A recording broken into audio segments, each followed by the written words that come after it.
Welcome to the Stay-at-Home Nurse Podcast. I'm your host, Deanna Cooper Gillingham.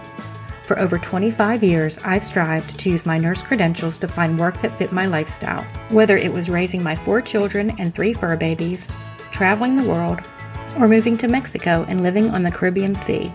Sometimes I succeeded, and sometimes I failed, but I always learned from the experience. Now, I want to help you by sharing what worked and what didn't work. There are so many opportunities out there for nurses today. The Stay-at-Home Nurse Podcast will inspire and equip you to have a nursing career that is meaningful and supports your lifestyle. Now let's get started. Welcome to this week's episode of the Stay-at-Home Nurse Podcast. This week we're going to talk about nurse intrapreneurship, nurse entrepreneurship, and nurse freelancer. One of my goals when starting this podcast was to open your eyes and your mind to different opportunities that are out there for nurses. And this week's episode will do just that. Let's start off with nurse intrapreneurship. What is a nurse intrapreneur? What is an intrapreneur? An intrapreneur is somebody who is very innovative within their organization. They might be somebody who would be a very good entrepreneur, but they choose to use their skills and their talents inside the organization that they're working for. They take ownership of their responsibilities and the role that they play. They think outside of the box. They're problem solvers. They always see the way to make things better. And they're not reactive. They're very proactive. Nurse intrapreneurs are a great asset to their organization, especially an organization who wants to grow and always be on the forefront. And let's face it, healthcare these days needs to always be thinking outside the box. Organizations who are doing things the way they've always done them are not lasting, but the organizations that are changing and pivoting with all the changes in healthcare are the ones that are surviving. These organizations truly value their nurse intrapreneurs.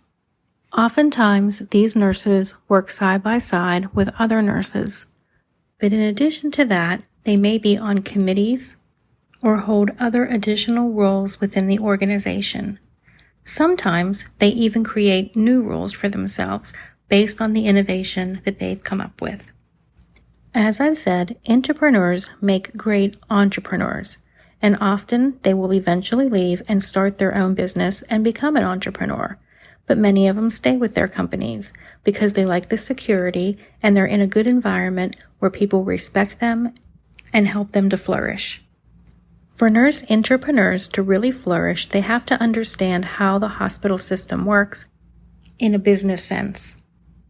They need to know who the decision makers are in their organization, how to get to their ear, and how to present their ideas. If you'd like to learn more about nurse intrapreneurship, I invite you to listen to episode 11. We'll have a link in the show notes. Next, we're going to talk about nurse entrepreneurship. I talked more about why nurses make great entrepreneurs in episode 4, and we will link to that in the show notes also. Nurse entrepreneurs also are innovative. They take ownership, they think outside the box, they problem solve, and they're always looking for ways to make things better. But they do this outside of the organization. They do this in their own business. This is much riskier than intrapreneurship, but with greater risk comes greater reward. Nurse entrepreneurs are often small business owners, and small businesses are able to pivot and change much quicker than larger organizations.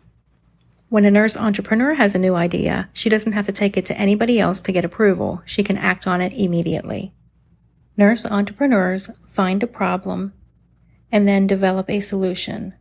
That could be in the form of a product or a service that they provide to others.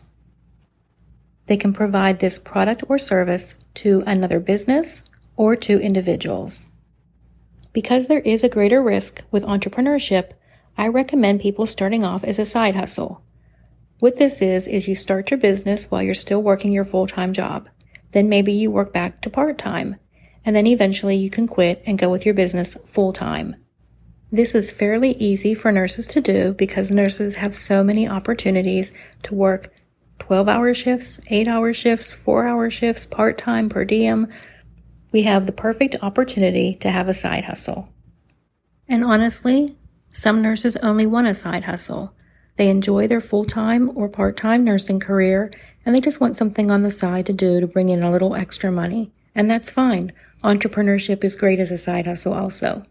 Now I'd like to take a second to compare intrapreneurship with entrepreneurship for those of you that are maybe entrepreneurs thinking about venturing out into entrepreneurship.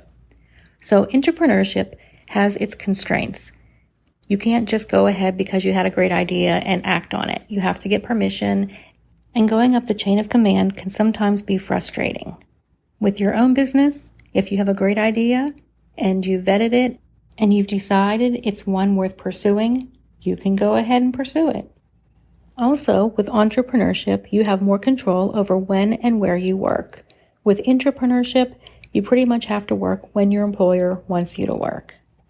And with entrepreneurship, the sky is the limit as far as earning potential. With intrapreneurship, you always have to negotiate your salary, and a lot of times it's going to be negotiated based on the position you have and not the value you bring to the organization. That may make entrepreneurship sound like the better option. But wait, there's downsides too. With intrapreneurship, you have the resources of your entire organization. They're going out and getting the clients. They're doing the advertising. They're doing the marketing. They're doing the selling. They also have housekeeping, cleaning the office, and they have a billing department sending out all the bills. They have a financial person who's doing all the bookkeeping. These are all things that you would need to do as an entrepreneur.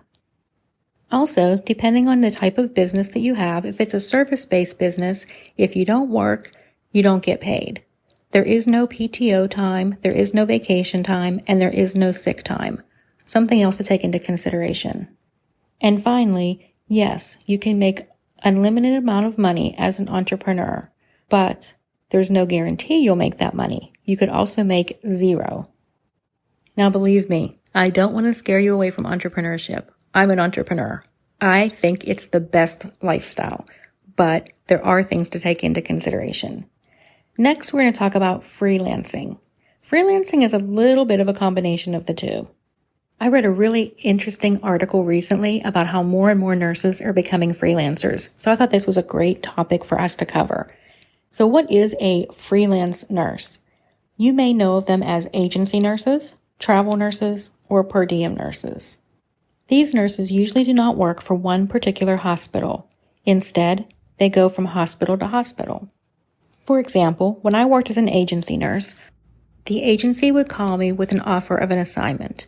It could be a 12-hour shift at a particular hospital on a particular unit.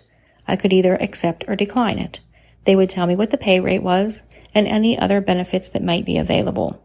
Some of these offers came within a few hours' notice, while others were days or weeks in advance. Sometimes they were just one-off assignments, and sometimes they were multiple shifts. They could be at hospitals, long-term care facilities, skilled nursing facilities, and others. Travel nursing works very similarly, although the contracts are usually 3 months or more at a time, 12 weeks, but you were offered the assignment, told what hospital you'd be working for, whether you would only be working on one unit or whether you could be pulled to multiple units, and the salary and other benefits that were being offered, such as housing or transportation allowance. In my experience, per diem nurse is very similar to agency nurse, but you're working directly with the hospital. So there may be 2 or 3 hospitals near you that you are on as a per diem nurse, which means you can tell them what days you are available and what shifts you're available for, but you're usually the first one called off in the case of low census. One of the things I really loved about agency and travel nursing is that you could accept or reject any assignment, and everything is negotiable, including your salary, any stipends they offer, insurance, and your schedule.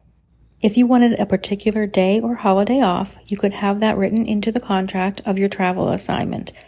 As an agency nurse, you could just not work that day and choose not to accept an assignment on that day. Salary was also very negotiable. You could really negotiate anything. It doesn't mean you would get it, but at least you could ask. Another thing I liked about agency and travel assignments were we had the saying that you could do anything for 12 weeks. And that's what most of our assignments were, 12 or 13-week assignments. And even if you got to a place and you really hated it, you knew it was ending in 12 or 13 weeks. And if you loved it, there was a good chance that they would extend your contract. Also, because you were not an employee of that organization, it was a lot easier to stay out of all of the hospital politics. And I have to say, I was always treated very well as an agency nurse and a travel nurse.